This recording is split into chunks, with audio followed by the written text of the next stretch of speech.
Mainta de oração e meditação.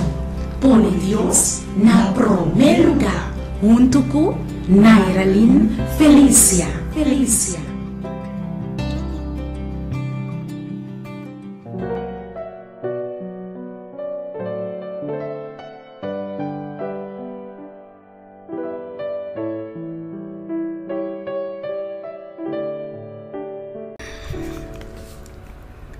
O título de nossa devoção para hoje é Hace oração e quere. E a palavra de Deus está quedando em book de Mateus, capítulo 21, versículo 22. E tudo lo que vos pide, tem oração, com fé, vos lo recebi. Onde é ingrediente de mais importante para Deus contestar oração? Ta fé. Dios su palabra avisa-nos hoje que tudo lo que vos pide den oração com fé, vos lo recebi.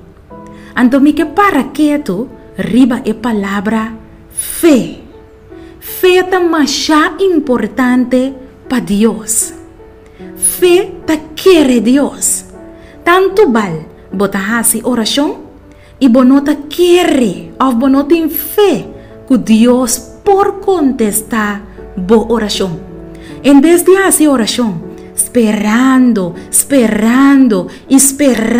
que boa oração lo guardo contestar, fazer oração e querer para meio de fé em Deus, que Deus já acaba a contestar boa oração.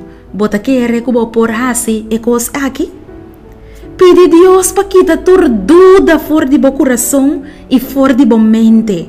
Faça oração com plena confiança, com plena segurança, que Deus lo contesta de forma que está melhor para você. Se confia em Deus, ora que você faça oração.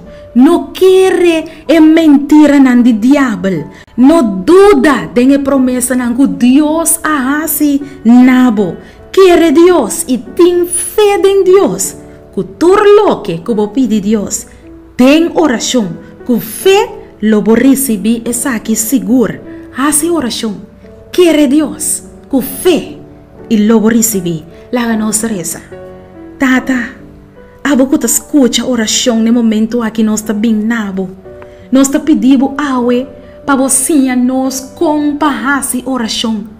Sim, a nós para nós por querer com fé que botou Deus capaz, que botou Deus todo poderoso, que perdona nós mais allá de lo que nos está pedindo, aumenta nos fé, Senhor, e ajuda-nos para nós por querer de uma promessa e que bota fiel para fazer também lo que boa avisa, em nome de Jesus.